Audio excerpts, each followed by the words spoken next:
e-channel. Bayangkan malam Ramadan yang sunyi hanya ditemani oleh suara jangkrik serta angin yang berhembus perlahan. Jalanan kampung sangat lenggang saat itu. Lampu-lampu mulai redup, menandakan bahwa penghuni yang ada di sana akan beristirahat. Namun, di sudut kampung ada seorang pemuda yang baru berpulang dari sholat tarawih. Awalnya semua terasa biasa-biasa saja, hingga ia merasakan sesuatu yang aneh malam itu. Ada langkah kaki yang mengikutinya di belakang. Malam ini, selama 20 menit ke depan, aku akan membawa kalian semua untuk menyusuri kisah nyata dari seorang pemuda yang mengalami gangguan mistis pada malam bulan Ramadan. Bersama aku, Rizka Amalia, selamat datang di Geeng. Shh, jangan sompral.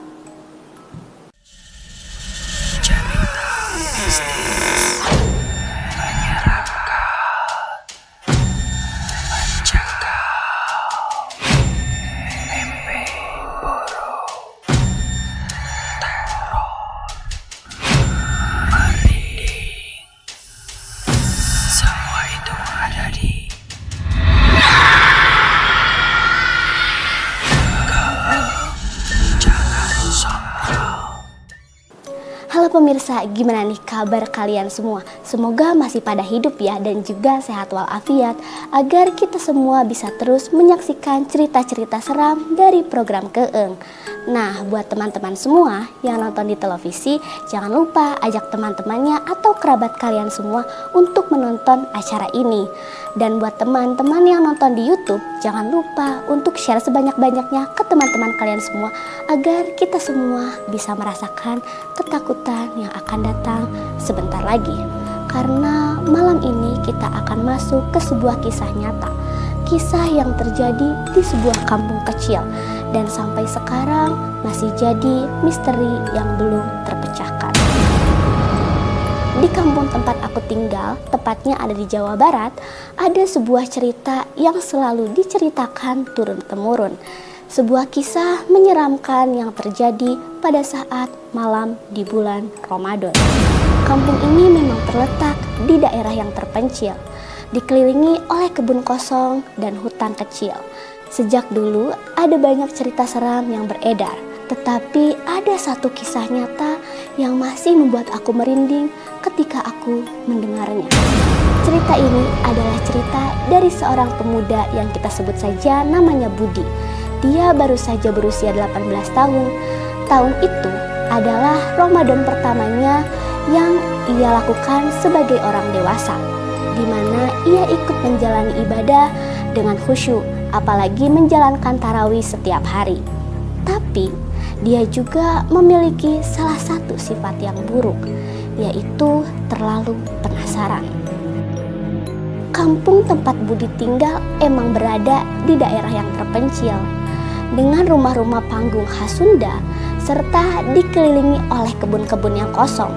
Ada satu jalan yang selalu dihindari warga setiap malam, terutama setelah sholat tarawih. Sebuah jalan yang melewati rumah kosong yang katanya sih ada penghuninya. Tapi Budi tidak percaya akan hal-hal seperti itu. Sampai suatu malam dia mengalaminya sendiri.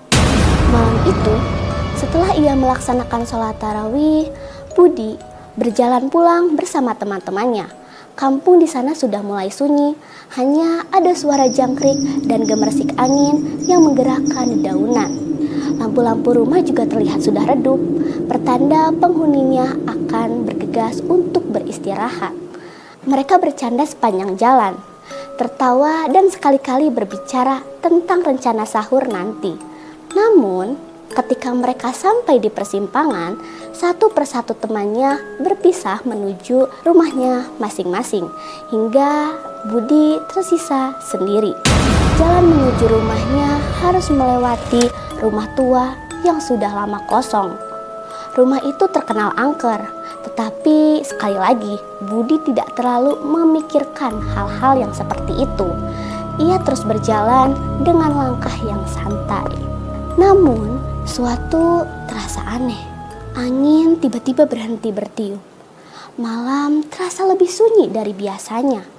Saat ia berjalan santai, ia melihat bayangan putih seperti pocong yang terlihat di antara pohon-pohon pisang. Budi tercengang.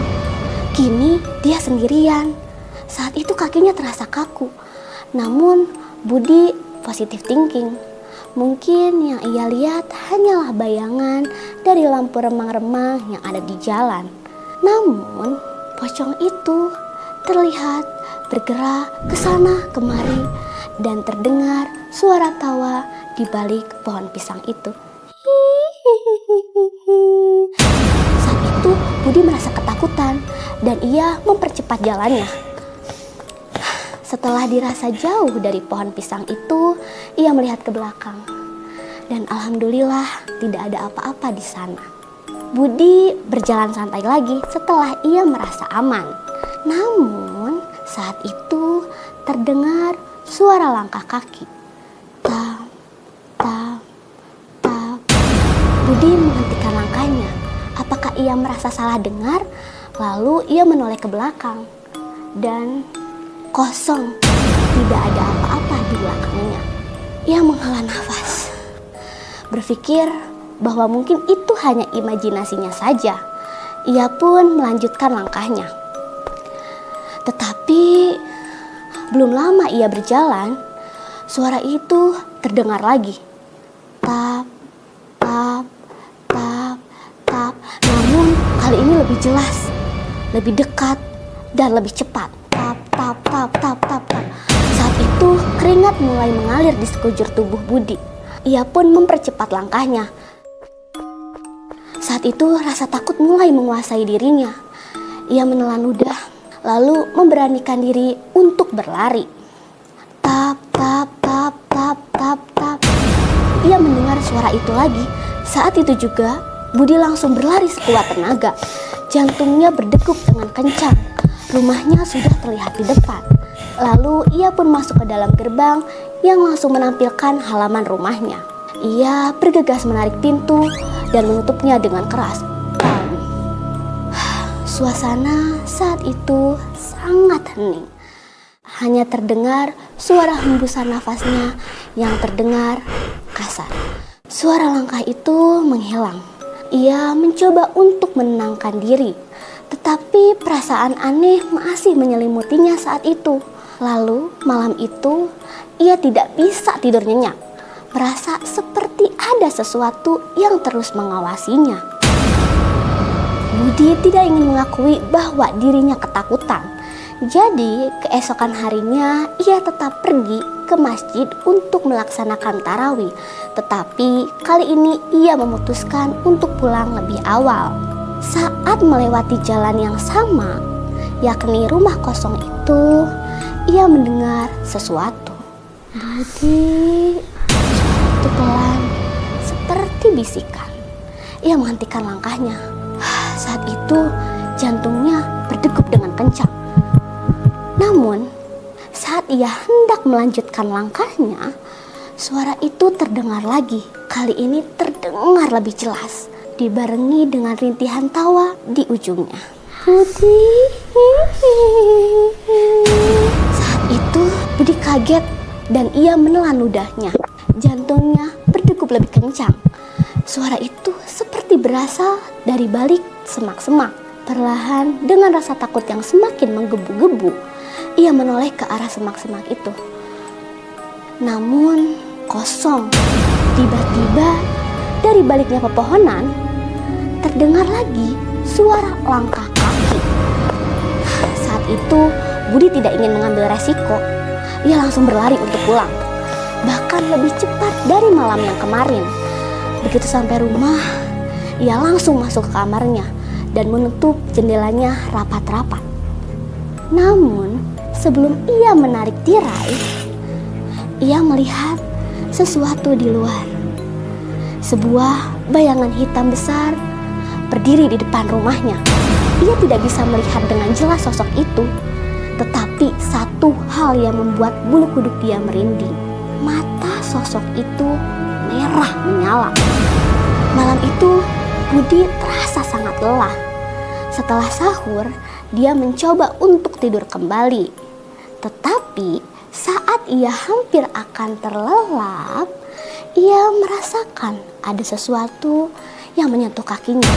Perlahan ia pun membuka mata. Ada apa nih yang memegang kakinya? Ia melihat di ujung ranjang berdiri sosok hitam itu. Kini ia bisa melihatnya lebih jelas. Tinggi, besar, wajahnya tidak berbentuk. Hanya ada 2 mata merah yang menyala dan bersinar dalam kegelapan. Saat itu Budi sangat ingin berteriak, tetapi tubuhnya tidak bisa bergerak.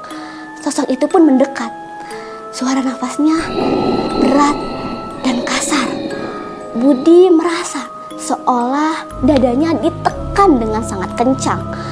Ia mencoba untuk merapal-rapal doa yang ia hafal dalam hati, tetapi mulutnya terasa terkunci saat itu.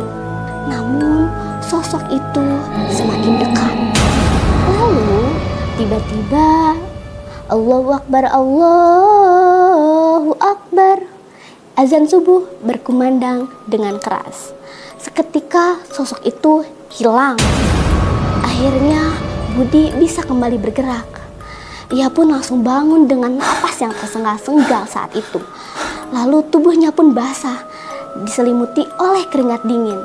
Sejak saat itu, ia tidak bisa tidur dengan nyenyak lagi. Tentu saja, Budi tidak bisa tinggal diam. Ia harus tahu apa sih yang sebenarnya terjadi. Malam itu, ia nekat pergi ke rumah kosong itu sendirian. Rumah yang selalu ia lewati setiap malam. Ia hanya membawa 1 senter kecil untuk menyoroti bagian halaman yang penuh dengan semak-semak liar.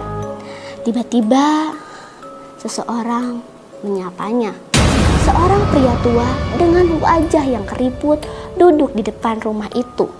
Ia berkata seperti ini, "Kau tidak seharusnya ada di sini, Nak." Dengan suara yang serak. Tentu saja Budi kaget dan ia menelan ludahnya. "Kenapa, Kek?" Pria itu menatapnya lama. Lalu ia berkata, "Dulu seseorang meninggal di sini saat bulan Ramadan. Dia mati tanpa sempat berbuka. Arwahnya tidak pernah tenang dan setiap tahun dia mencari teman." Tentu saja Budi merinding mendengarnya. Kakek itu melanjutkan pembicaraannya. "Tapi Nak, kamu sudah terpilih." Budi tercengang dan ia tidak bisa berkata apa-apa. Merasa tubuhnya mulai berat lagi, seperti malam-malam sebelumnya. Dengan sisa tenaga yang ada, ia berusaha untuk pulang dan berlari, serta berjanji tidak akan pernah melewati jalan itu lagi. Ramadan berlalu, kejadian-kejadian aneh pun sudah berhenti. Tetapi setiap kali bulan Ramadan datang, Budi masih merasa seperti ada sesuatu yang mengawasinya dari kejauhan. Ia tidak pernah menceritakan hal seperti ini kepada siapapun. Namun, jika kamu bertanya kepadanya, ia masih sangat ingat dan jelas suara langkah kaki itu.